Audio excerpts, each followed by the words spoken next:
I'm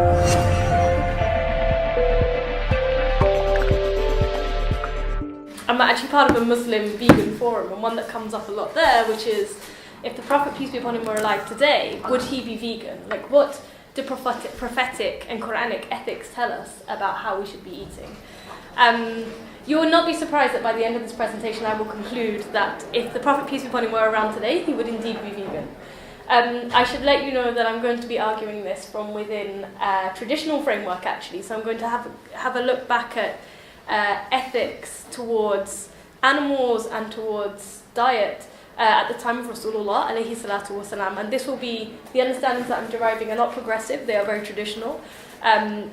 So that's just to give you an idea of the framework. And then you might ask, well, the Prophet alayhi salatu wasalam, we know, did eat meat, and the Quran gives us permission to eat meat. So how can you come to this conclusion? So I'll be talking a bit about that as well, but in a nutshell, whilst the principles and the ethics of our religion, as they were given to us in the Quran and the Sunnah, stay the same, the context in which we apply them changes. So I'm arguing that today the context has changed such that a vegan diet really is the only reasonable response in this current climate. So that's the presentation in a nutshell. So let's start then. If the Prophet, peace be upon him, were alive today, would he be vegan? So the first thing to talk about is that meat in the Quran is a special permission given to us. So when scholars look at the Quran, there are several verses that you look at to help us to understand diet. I've put two here which are referred to in understanding that meat is a special permission. So one is in Surah 22, we have subjected the animals unto you so that you may give thanks. So there's an element of thankfulness there. And the animals are given to us in several ways, which we'll speak about. Therefore, eat of that on which Allah's name has been mentioned, if you are believers in his verses. So this is the one we take to say, okay, well, if we say Allah's name on the animal, then we are permitted to eat it. So that's fine. These verses, put alongside other verses from the Quran about meat and about animals, tell us then that we have a special permission. But as we know, a principle in Islamic law is that everything is halal unless it's made haram. So why in the Quran should we be told especially that animals are permitted to us? Why are they made particularly halal? Well, because there are conditions upon eating animals. So we have to fulfill those permissions. And this element of thankfulness as well, I'm going to pull apart a little bit more. I did add another surah in there which I think is relevant for this argument. So it is he who has made you successors in the land and raised some of you above others by various grades, that he might try you by what he has given you. So there is an argument there as well about our roles as caliphs on this earth. And actually when we have permission over something like the animals, they also have rights over us. So I'm going to talk a little bit about this as well. But the first part of this presentation is really just to say that meat is a special permission, and there are conditions given upon our eating it. So then the question is, okay, well, do we fulfill these special conditions? When you look at the role of and the life of the Prophet alayhi salatu wasalam, you notice certain things in his attitude towards not just animals but the earth that we live in. So the first thing that's important to look at, and I'm sure you're going to talk a bit more about this, is our role as maintainers of balance on the earth. At the moment, our diet doesn't allow us to fulfill that role. Okay, and I'll talk a bit more about that too. The second thing is that animals have rights over us. So this is an established principle. Animals have rights over us, and we can eat meat if we can respect the rights that animals have over us. But again, the question is today, are we respecting the rights that animals have over us? We're going to have a look at that in the life of the Prophet, peace be upon him, and how that kind of contrasts with today. And then the final thing, which is the obvious thing, I think, when we talk about dietary ethics, we often talk about halal slaughter, and we focus just on that. We don't look at anything that comes before it. I've left that until the last kind of point. So, are we even carrying out slaughter in the way that accorded with the way that the Prophet ﷺ did?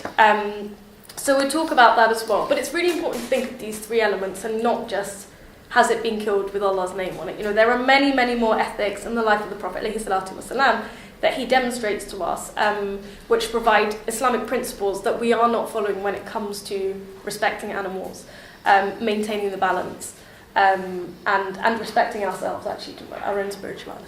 So let's look at those. So do we maintain balance on Earth?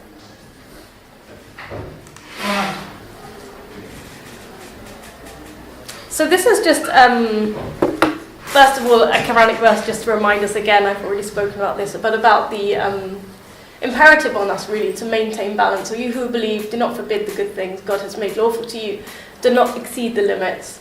God does not love those who exceed the limits, but eat of lawful and pure things that God provides for you. Be mindful of God in whom you believe. And ironically, sometimes when you have back and forth about being a vegan online, this is one of the verses that gets given to you as a proof that you shouldn't be vegan, because Allah has given this to you.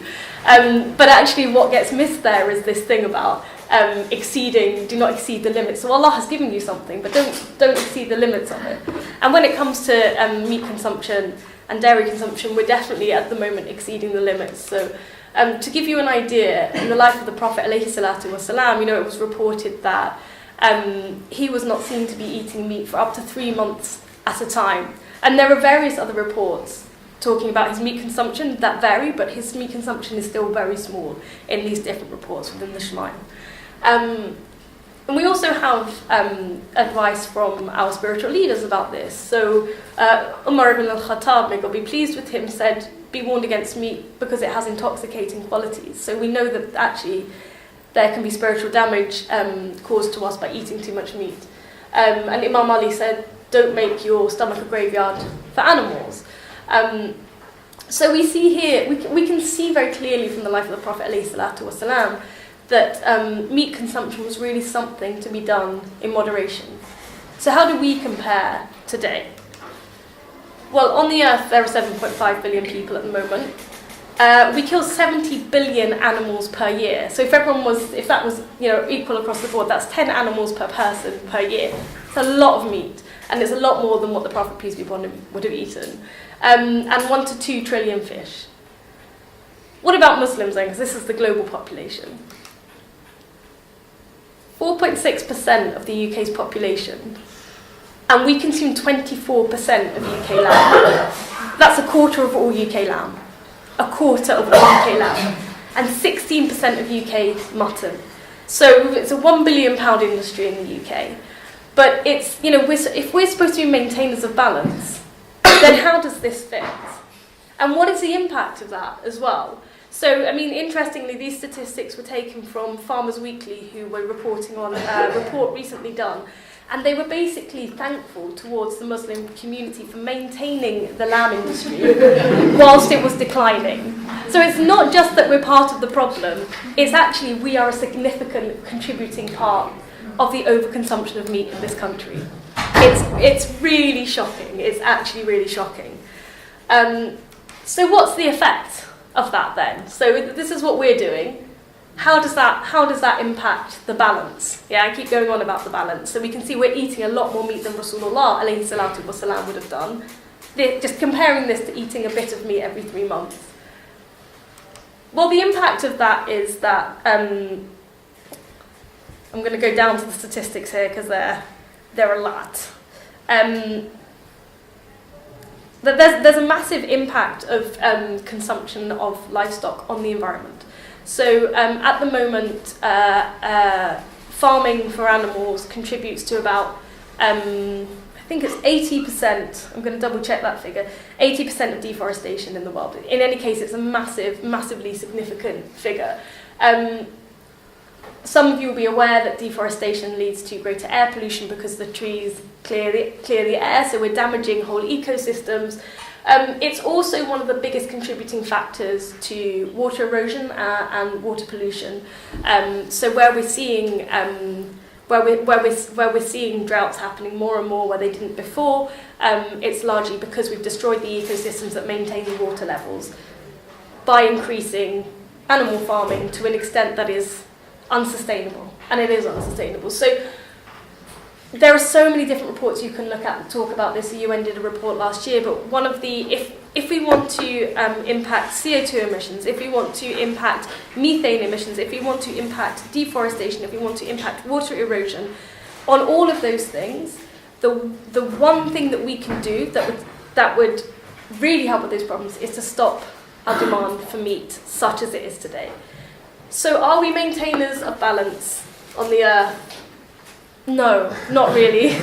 I'd say we've definitely got issues there. So we're not just, this isn't just about being kind to the animals. This is also about being kind to our environment and not exceeding the limit that Allah subhanahu wa ta'ala has told us we must not exceed if we are to fulfill the conditions of eating meat under His permission. Okay, so I haven't spoken about the rights of animals yet, but obviously it's not just the environment that is impacted by our gluttonous demand for meat and dairy. There are also the rights of the animals in life, and I think this is the area that actually, when I was studying this in the Sirah, this is where I looked at, there were so many different instances where animals are being treated today, and I cannot in full conscience continue to eat meat and dairy. I'm allergic to dairy anyway, so that helps, but meat and eggs. Knowing that this was this is what He set out for us. So here's a story that some of you will know. At the time of Rasulullah alayhi salatu wasalam, he came across a camel on his journey, and the camel was crying. So he alayhi salatu wasalam stopped to comfort the animal, and he asked it what had happened to it. And after the camel had recounted what was happening to it, he went and asked. He went and asked who does this camel belong to? And a man comes forward, and he alayhi salatu wasalam says, he is crying because you've overburdened him and you've tired him. And so this was like an admonishment. You don't do that. You do not overburden the animals with more than what they can bear. And this isn't the only occasion, by the way, in the life of Rasulullah, and it's also mentioned in the Quran. A different story, actually, relating to animals. So again, let's compare that to today. Now, if you think about, I'm just thinking about the egg industry now, actually. So in this country, about 50% of the egg industry is battery farms. So where you get those lovely crates of cheap eggs, it's because chickens are living like this. They live cramped in cages, they never come out of those cages, and they're given things to sort of peck away at, but they never know life outside of these cages. They often live with diseases. Chickens really hate being close to one another. And in some cases it leads to them attacking one another. So what the industry does is cuts their beaks, which also hurts them, just so that they can produce the amount of eggs we need to fulfill our desire for eggs. Now, you may say, okay, fine, I'll go free range, organic. The difference with free range is only that they are given a larger barn. They do have doors to go outside, but often they're still quite cramped in those barns, and the way that chicken hierarchies work is that if there are a lot of them together, they become distressed. They still attack each other. There are hens who sit at the doors and peck other animals so that they can't necessarily go out. And this beak cutting practice still happens. So there is a huge amount of cruelty that animals have to go through to service that mass consumption or need that we have. And actually it's not a need, we can eat alternatives. So when Rasulullah alayhi salatu wasalam was complaining to the man for giving the camel too much of a load to bear, then how does that reflect today, where this is standard practice if we want to eat eggs? And when we look at even the chickens that we eat and we consume, the Muslims love their fried chicken, right? So another thing that happens in the UK poultry industry is that chickens are given are bred in such a way that they grow very quickly so that they can grow, die, and we can eat them. But it also means that in their life they struggle to even uphold their own body weight. So genetically they are not designed to uphold their body weight or live a comfortable life. They're designed to produce more meat, to service this glut, this consumption that we have. So moving on. Okay, we'll have another chicken story, but this will be a nice one, I promise. So I love this story. This is when I finally turned vegan on this story, by the way. So Rasulullah in the Medinian period, alayhi salatu wasalam, was returning from an expedition. And they'd stopped to camp. And at that point, a mother hen came and fainted in front of him. She sort of swooned down. And he said, what's happened? What's wrong? Explain to me. And she said, somebody's stolen my chick. She just hatched her chicks, and she said, somebody's stolen my chick. And so he called the Sahaba around, and the Sahaba came around, and he said, who has stolen this mother's child? And one of the Sahaba came forward, and he said, oh, I took it. I thought it would be a nice pet for my daughter. And he, alayhi salatu wasalam, then chastised him. He said, can you not see how distressed this mother is? You need to reunite her with her daughter. And from this he taught us that animals are sentient beings as we are, and they live in communities and families as we do. So this is another really important point when it comes to thinking about what's happened to the animals we consume in their life. Yeah, forgetting again halal slaughter and what happens at that end of their life. But when they live, how do they live? And we've already seen in the case of the chickens, they don't live very nice lives. Because we use chickens to lay eggs, laying chickens, actually the boys will be killed at birth, so they're not even left to live because they're surplus to demand. And we also see when we look at the rearing of cattle, cows reared for milk have about a quarter of the life expectancy of a normal cow. They are basically impregnated over and over again artificially. And each time they give birth, the calf actually can't stay with them until when it would naturally wean off. They are taken away early so that we can have the milk that's designed for their child. And the cows are taken to these calf sheds where they live on their own and they're fed other things than what would be naturally good for them, i.e. their mother's milk. So to service our desire for dairy and milk, this is the standard practice for cattle and cows. So you can see at the moment, there's the question of maintaining the balance. There's also a question of the rights of animals over us. And on this section, there's one more thing I want to say on the rights of animals, because the rights of animals is actually something that is established within Islamic principles. So I'm just going to take from the Qawaid al-Sughra of Imam Ali bin Abdul Salam.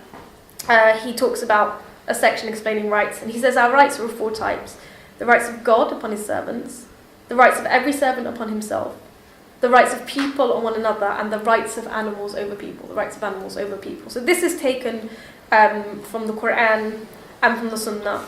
In a hadith narrated in Al-Bukhari, a funeral passed by Rasulullah alayhi salatu wasalam, and he said about the man who passed by him, he said either he has found rest or the world has found rest from him. And so one of his companions asked, what do you mean by this? And he said, well, if he was a good servant, he will find rest from the difficulties of the world with Allah. But if he was a corrupt servant, then the world, including the people in it, the trees in it, and the animals in it, will find peace from his corruption. So even there we have an established point about the rights of the animals over humans. So on this point then, are we able to achieve those rights today as were demonstrated by the Prophet ﷺ, a respect of animals as sentient beings who live in communities and families, and the not overburdening of animals? No, we're not. No, it's impossible in a world of industrial farming. Okay, final point. Do we respect animals at death? So this is what we all obsess about, right? Has it been slaughtered properly? So let's have a little look at that process. I wasn't even going to talk about this, and I was like, I'll give a nod to it. So there was a story, another story from the life of the Prophet, peace be upon him. He walks past a man who's got a sheep on its side ready to be slaughtered, and he's sharpening his knife. And Rasulullah says to him, well, what are you doing? He said, do you want to subject this lamb to multiple deaths? The very fact that he can see you sharpening your knife is cruel. They feel things. There's another, point about animals being sentient beings. So how does that compare with how we kill them today? And I promise no graphic images. I've tried to keep them out, but this is probably the worst image. This, how does this compare to seeing the knife being sharpened? This happens to your halal chickens. That they're hung upside down like this. They can see the next person being slaughtered, and they feel it. So how many times are we subjecting animals to multiple deaths? This is, and before this, you have the traumatic journey from the farm to the slaughterhouse. I mean, there's so much I can say here, and I won't. But you know, my husband went to see a slaughter recently as well, about 2 years ago, and the story he came back with was, you know, made him almost go vegan. He's definitely gone vegetarian as a result. There's also, I think, the final point that I want to make on, you know, are we respecting them in death, is that people often say to me, well, as a vegan and a Muslim, what do you do at Eid? You know, you must have to eat meat, right? And actually, there is a principle within the Hanafi madhab that it's fard to have slaughter a lamb if you are able to at Eid. It doesn't stand in the Maliki madhab or the other. Does it stand in the other madhab, Sheikh Rashad Ali? Okay, but it definitely doesn't stand in the Maliki madhab. I think actually the Hanafi madhab is the only madhab within which it's a fard, or considered a fard. But actually, if you look at even the principles of slaughter, there are plenty of examples for us that says that actually even the close sahaba of the Prophet ﷺ would not slaughter so that they could make an example to us that this, you know, this isn't an obligation on you. So I don't slaughter at Eid because I don't have to, and I don't know if I would even then. I think that if we look at the context again, our mass consumption of animals is destroying a balance, it's destroying the rights of animals, and it's harming them actively. So that's not a way to celebrate Eid, and there's another principle that has to come into action there. And we can talk about the principle of Eid maybe in Q&A. So on the final point, do we respect animals at death? No. So to come back to the question, if the Prophet ﷺ was alive today, would he be vegan?